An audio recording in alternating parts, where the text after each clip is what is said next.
قسم العلوم الأساسية، والقسم ده هو أساس العلاج الطبيعي. في القسم ده هنتكلم بالتفصيل عن 3 نقط زي ما متعودين في باقي الأقسام. أنت هتدرس فيه إيه؟ دورك فيه إيه؟ مستقبلك هيكون عامل إزاي خلال القسم ده؟ أولا في دراسة القسم ده هتدرس إيه؟ بص كده، عامة ده القسم الوحيد اللي مفيش فيه مواد هتاخدها من الخارج، من بشري مثلا أو من صيدلة أو من باقي الكليات. هو المواد دي مختصة فقط لطلاب العلاج الطبيعي، يعني مفيش غير كلية العلاج الطبيعي هي اللي بتدرس المناهج.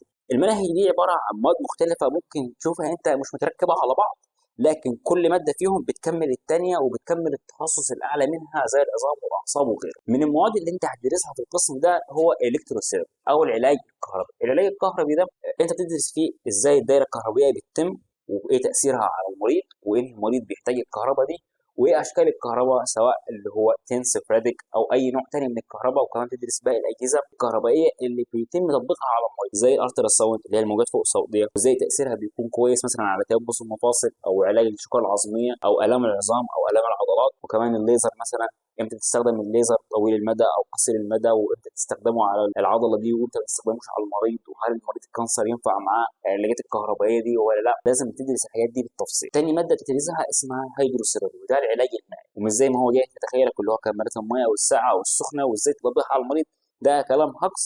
لكن العلاج المائي اكبر واعم من كده بكتير. يعني تخيل انت بيجي لك مريض سباينا كورد انجري اللي هو عنده مشكله في الحبل الشوكي مثلا، بتسبب انه بقى شلل رباعي. ازاي تخلي المريض ده يستخدم الميه في الحوض كبير جدا كده انه يبدا يحرك عضلاته بشكل شبه ارادي عشان يبدا يحرك العضلات. او مثلا لو كان انكمبليت سباينا كورد انجري يعني عنده قطع بس مش كامل في الحبل الشوكي، ازاي برضه تستخدم الميه دي ودرجه الحراره تحت الميه تبقى كام عشان المريض ده بيتاثر بدرجه الحراره، وازاي تخليه يتحرك جوه الميه دي بشكل طبيعي. ده كلها اساسيات العلاج بالميه، وفي منها حاجات كثيره جدا جدا جدا، مش بس مختصه لامراض الاعصاب، يعني الامراض كثيره تاني. ثالث حاجه تدرسها وتدرس هنا ماده من اهم مواد العلاج الطبيعي وهي البايوميكانكس. البايوميكانكس دي عباره عن ماده كده خليط ما بين الفسيولوجي والاناتومي وما بين الميكانيكا، الثلاثه مع بعض دول بيدوك خليط اسمه بايوميكانكس. وده عباره عن الميكانيكا الحيويه، انت من خلالها بتعرف توصف ادق حركه بتحصل في الجهاز العصبي الحركي. مثلا لو حركت صباع، الصباع ده بيتحرك ازاي، وانها عضله اتحركت وانها عضله شدت من الناحيه المقابله ليها، والوتر ده شد بقوه كام ويشد ازاي وفي انهي اتجاه، عشان بعدين بالوصف الدقيق ده للميكانيكا الحركيه انت بتقدر بعدها بعد ما تتمكن من الماده دي تشوف ايه تحت الجلد بيتحرك من غير ما يكون معاك اشعه. يعني انت شايف العضلات بتتحرك ازاي وحاسس بيها وعارفها بتتحرك في انهي اتجاه، والعظم بيتحرك في انهي اتجاه. واول ما تشوف حاله غير طبيعيه لمريض عظام او مريض اعصاب او مريض اطفال، بتلاقي مثلا ان رجله بتتني بشكل مش طبيعي او ان ظهره محني بشكل مش طبيعي، فبمجرد النظر بسبب الماده دي عرفت ايه العيب في انها عضله وانها عظمه بالظبط او انهي مفصل. فمن خلال الحاجات دي انت بتبقى فعلا دكتور علاج طبيعي، مش مجرد حد بيطبق حاجات بيشوفها وخلاص. وللامانه برضه دي تعتبر من اصعب المواد اللي موجوده في علاج طبيعي، لكن من اهم المواد من الناحيه العلميه، وان فهمتها شويه شويه هتبقى سهله عليك، ولكن هتخليك في حته تانيه خالص. رابع ماده بتدرسها وبرضه دي من اهم المواد في علاج طبيعي، واللي هي سيرابيوتيك اكسرسايز او التمارين العلاجيه. في الماده دي انت تدرس علم التمارين العلاجيه، مش التمارين اللي جايه في دماغك اللي هي زي تحت الجيم دي، لا، لان كل تمرين بيكون ليه شكل معين ودرجه معينه، ازاي تبني رجل الراجل ده بزاويه معينه بحيث ان اشغل عضله معينه واحده بس اللي انا عايز اشغلها عشان اعالج المريض ده، لان انا لو شغلت العضله اللي جنب منها حاله المريض تسوء. انت متخيل مثلا ان احنا لو معانا حاله مرضيه مثلا واحد عامل رباط صليبي ورحت انا تنيت رجله فوق بس ال 90 في اول كام يوم ممكن ابوظ العمليه.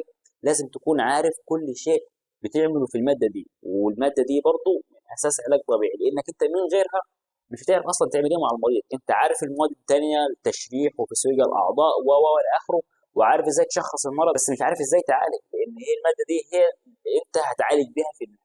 والماده دي من اكبر المواد اللي ممكن تشوفها في حياتك، وفيها مراجع كتير بس اللي يقرا. لكن دي من اهم المواد ومن اخفهم باذن الله. اخر ماده بنذكرها في القسم ده وهي ماده الماسل تيست، ودي عباره عن اختبارات ومقاييس. انت بتمسك المريض تبدا تحدد العضله اللي انت عايز تختبرها فيها مشكله ضعيفه، ولو ضعيفه هي مستوى كم من الضعف بتاعها او من الشده بتاعتها، ولو هي شده هي من مستوى كم من الشده بتاعتها، وتختبر المفصل ده، المفصل ده بيشتغل كويس ولا ما بيشتغلش، والعيب في المفصل ذات نفسه ولا العظم اللي بره ولا العضلات ولا ما جوه المفصل. لازم تحدد ده كله عن طريق الماسل تيست والاختبارات والمقاييس بتاعتك اللي انت هتعرفها بعدين. وفي مواد تاني زي مانوال ثيرابي وغيره، ده برضو من ضمن القسم. انا ذكرت المواد دي من القسم لانها تعتبر اهم مواد في القسم، هي ومانوال ثيرابي طبعا. بس المواد دي انت لمجرد ذكرهم كده كلهم منفصلين عن بعض، مفيش واحده فيهم بتكمل التانيه. لكن خلينا اجاوب على نقطه الشتات دي. في دورك انت ايه بيبقى خلال القسم ده؟ دورك في القسم ده ان انت بتبدا تحتفظ بالمواد دي جوه مخك، عباره عن مكتبه. والمكتبه دي كل ما بيجي لك مريض في تخصص معين، سواء مريض عظام، مريض اعصاب، مريض اطفال، مريض نساء وتوليد، ده برضو كلها من المرضى اللي بتجي لك، تبدا تختار من كل كتاب صفحه، والصفحه دي تبدا تفصلهم في الاخر على انه نظام علاجي هتعالج به المريض ده، بحيث انه يوصل من عدم الحركه وانه حد نايم على السرير 24 ساعه وانه حاسس بالم، لانه مريض ما فيش فيه الالم ويقدر يباشر حياته الطبيعيه بشكل سليم. طيب مستقبلك في القسم ده بيبقى عامل ازاي؟ بص، القسم ده مستقبله محدود بعض الشيء ان كنت عايز تتخصص فيه هو لوحده. يعني القسم ده انت لو عايز تتخصص في قسم العلوم الاساسيه، كل دورك هيبقى اكاديميك، يعني هتدرس جوه الجامعه احدى المواد اللي احنا ذكرناها او مواد تانية خلال القسم ده بس.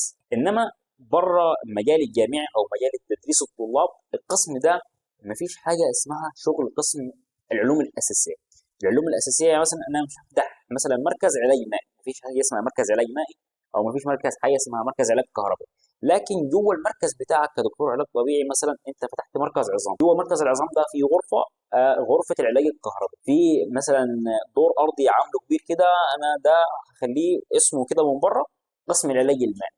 يعني قسم العلاج المائي او العلاج الكهربي او اي يكن القسم اللي انت هتضيفه جوه العياده بتاعتك، سواء التخصص اللي انت هتاخده، يعني ده بيبقى حاجات مكمله للقسم اللي انت هتكمل فيه. يعني انت لو نويت تكمل اعصاب، الحاجات دي عباره عن مواد مساعده بتعالج المريض بتاعك، لكن مش هي العلاج الاساسي، برضو عشان تكون عامل حسابك. ولو حبيت تكمل في علاج طبيعي وعايز تعرف اكتر عن الاقسام وايه مستقبلك فيهم وايه المواد اللي انت هتدرسها فيهم، ما تنساش تشوف الفيديوهات دي بتتكلم بالتفصيل عن كل قسم وايه مستقبلك وايه المواد اللي انت هتدرسها.